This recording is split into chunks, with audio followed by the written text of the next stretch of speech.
बच्चों कैसे हैं आप? आज हम जिस पर चर्चा करेंगे वो राष्ट्रवाद की ही कुछ चीज़ें जो रह गई थी, जो हम कल अध्ययन कर रहे थे कि राष्ट्रवाद के लिए क्या क्या चीज़ें हैं जो आवश्यक हैं, है ना, राष्ट्र के लिए। तो उनमें हमने पढ़ा कि उनकी अपनी जो है भू क्षेत्र है ना, और वो इतिहास है एक जिसके माध्यम से, और एक भावना हम कहें वो है जो उन लोगों को अन्य समूहों से अलग बनाती है ना। उसी क्रम में हम आगे बढ़ेंगे और आज हम चर्चा करेंगे साझे राजनीतिक आदर्श और साझी राजनीतिक पहचान, और उसके अलावा राष्ट्रीय आत्मनिर्णय, है ना। उसके तीन और चीजें हैं जो राष्ट्र को अन्य समूहों से अलग बनाती हैं और उसको राष्ट्र बनाती है ना। ऐसे तो बहुत सारे समूह होते हैं, उसमें भी बहुत सारे लोग जुड़ते हैं, भावनाएं भी जुड़ती हैं, है ना। कुछ भू क्षेत्र भी एक निश्चित होता है जिसपे वो बने होते हैं, लेकिन सारी चीजें जो हैं उसमें जब मिलती हैं तभी वो राष्ट्र के रूप में अस्तित्व में आता है। तो इसमें है साझे राजनीतिक आदर्श। इस पे हम कहेंगे कि उनके कुछ साझे राजनीतिक आदर्श होते हैं जिनके कारण वो आपस में जुड़ाव महसूस करते हैं, और भले ही भू क्षेत्र है जिसके लिए वो उस पर्टिकुलर एरिया में वो रहते हैं उसके प्रति निष्ठा रखते हैं, है ना, जुड़ाव महसूस करते हैं, लेकिन केवल यही कारण नहीं है राष्ट्र के लिए। राष्ट्र को राष्ट्र होने में कुछ राजनीतिक साझे आदर्श होते हैं, जैसे कि उदारवाद है, लोकतंत्र है, धर्मनिरपेक्षता है। तो इनकी प्राप्ति के लिए वो एक साथ एकत्रित होते हैं, एक साथ एक समूह के रूप में बंधे रहना चाहते हैं, है ना। तो साझे राजनीतिक आदर्श भी राष्ट्र के लिए आवश्यक हैं, और जिनके कारण वो आपस में एक जुड़ाव महसूस करते हैं ना। भले ही अलग अलग लोग हों, अलग धर्म संस्कृति के विशिष्टता वाले, लेकिन उनके साझे राजनीतिक आदर्श होते हैं। इसके माध्यम से साझा दृष्टि होती है, राष्ट्र के लोगों की साझा दृष्टि, यानी वो एक जैसे सोचते हैं, है ना, तभी तो बनेंगे राष्ट्र के रूप में।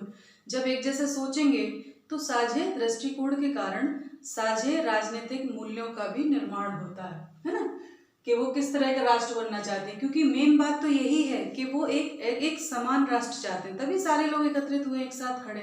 हम अगर कोई भीड़ एकत्रित होती है तो उसके कोई एक पर्सनल इंटरेस्ट होता है कि भाई आपका भी वो हित है, सामने वाले का भी वो हित है ना, तभी तो एक साथ इकट्ठे हुए हैं। नहीं तो अगर पर्सनल अपने अपने व्यक्तिगत हित के लिए तो कभी सारी भीड़ एक साथ नहीं होती, लेकिन कुछ समानता उनके अंदर होती है, कुछ मूल्य होते हैं जिनके लिए वो एकत्रित होते हैं। तो यहाँ राष्ट्र के लिए ये था कि वो कैसा राष्ट्र बनाना चाहते हैं, कैसा राज्य बनना चाहते हैं, तो उसके लिए वो सब एकत्रित होते हैं साझी दृष्टि को लेकर, और साझे मूल्य जैसे कि लोकतंत्र। जब स्वतंत्रता आंदोलन चल रहा था तो सभी ने यह निश्चित किया था किसी भी कीमत पर लोकतंत्र की बहाली तो करेंगे, चाहे कुछ भी हो, भले साक्षरता दर कुछ भी हो, गरीबी हो, बेरोजगारी हो, लेकिन सर्वप्रथम हम जब अपनी सरकार बनाएंगे तो जब स्वतंत्र भारत में, तो वो लोकतंत्र पर आधारित होगी। तो लोकतंत्र, धर्मनिरपेक्षता, उदारवाद, कुछ ऐसे साझे मूल्य हैं जिनके आधार पर वो सब एकत्रित होते हैं और एक ऐसा राष्ट्र बनाना चाहते हैं जो समानता हो, है ना। जितने भी लोग एकत्रित हुए हैं वो सब इस भावना से, एक साझी दृष्टि से है कि आने वाला भविष्य ऐसा होगा, हमारा राज्य जो है वो ऐसा बनेगा, है ना। तो दूसरा जो है साझी राजनीतिक पहचान। मूल्यों के अलावा मूल्य कौन कौन से हैं? मूल्य हैं भाई लोकतंत्र, उदारवाद, धर्मनिरपेक्षता, है ना। ये साझी मूल्य हैं जिनके लिए वो एकत्रित होते हैं और इसके आधार पर एक राज्य का निर्माण करना चाहते हैं। अगला है साझी राजनीतिक पहचान। तो वह एक समान भाषा, समान संस्कृति या जाति, वंश, परंपरा जैसी सांस्कृतिक पहचान चाहते हैं। यानी ये एक फीलिंग होती है, जैसे भले विविधता हो लेकिन फिर भी एक उम्मीद होती है कि भाई एक जैसी समान संस्कृति वाले लोग अगर एक राज्य में रहेंगे, एक धर्म का पालन करने वाले रहेंगे, एक भाषा को बोलने वाले रहेंगे, तो एक गहरा जुड़ाव होता है ना। उनको लगेगा कि भाई हम एक साथ, जब भी फेस्टिवल होगा, कोई शासकीय फेस्टिवल होगा, कोई छुट्टी होगी, तो सब एक साथ मिलकर एक साथ उत्सव मनाएं, है ना। अगर अलग अलग होते हैं तो कभी किसी का कभी किसी का ऐसे होता है, लेकिन अगर समान भाषा वाले हैं, समान संस्कृति वाले हैं, समान धर्म वाले हैं, तो कहीं ना कहीं उसमें उनको एकता की भावना ज़्यादा महसूस होगी। वर्तमान में ऐसा नहीं है, कोई भी राष्ट्र ऐसा नहीं है जहाँ सिर्फ एक भाषा बोलने वाले, एक संस्कृति वाले, है ना, विविधता वाले राष्ट्र हैं ही सही।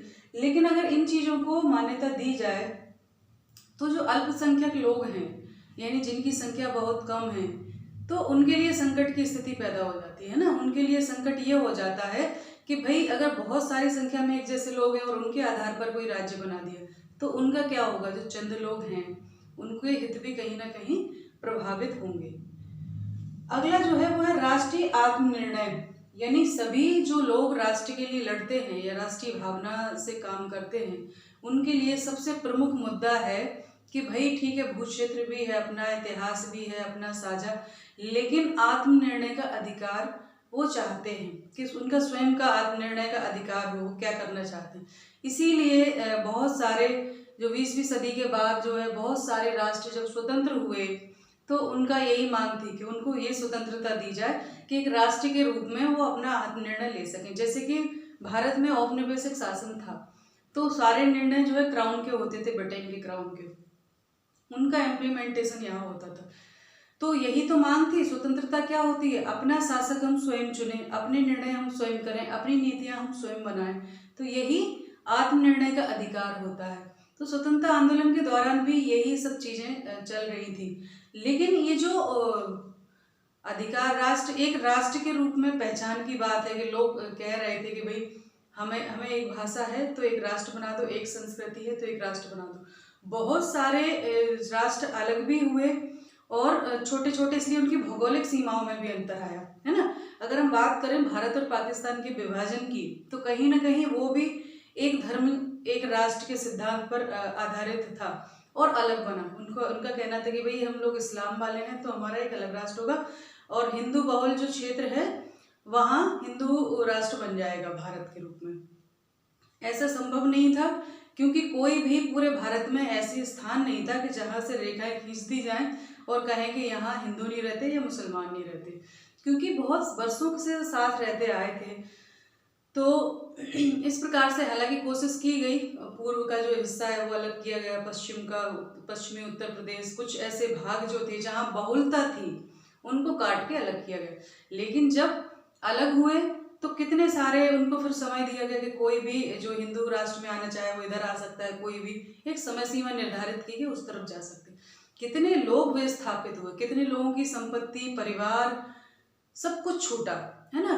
तो बहुत विभाजन की बहुत बड़ी त्रासदी हुई, ये उसके परिणाम बहुत खतरनाक हुए। तो ये चीजें जब होती हैं कुछ लोगों की सनकपन के कारण या अविवेकपूर्ण निर्णय के कारण, तो उसका खामियाजा उन लोगों को भी भुगतना पड़ता है जिनको इस चीज से कोई लेना देना नहीं होता। तो ऐसे बहुत से और भी देश हैं जहाँ पर भौगोलिक सीमाएं बदली गई क्योंकि एक भाषा एक संस्कृति का राष्ट्र बनाने के लिए।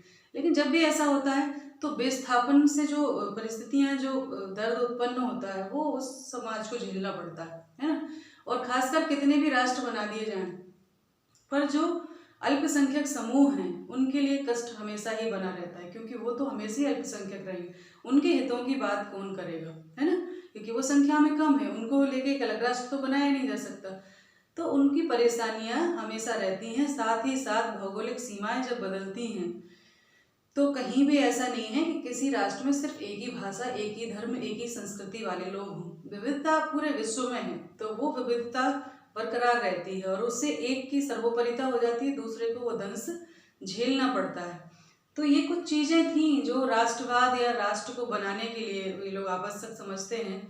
अगला जो हमारा विषय रहेगा वो है राष्ट्रवाद और बहुलवाद। राष्ट्र का मतलब होता है कि एक राष्ट्र जिसका एक संप्रभु है अपने आप में, जो अपने सीमाओं के अंदर स्वयं निर्णय लेने में सक्षम है, सभी उस सरकार के आदेशों का पालन करते हैं, वो किसी के आदेशों का पालन नहीं करता।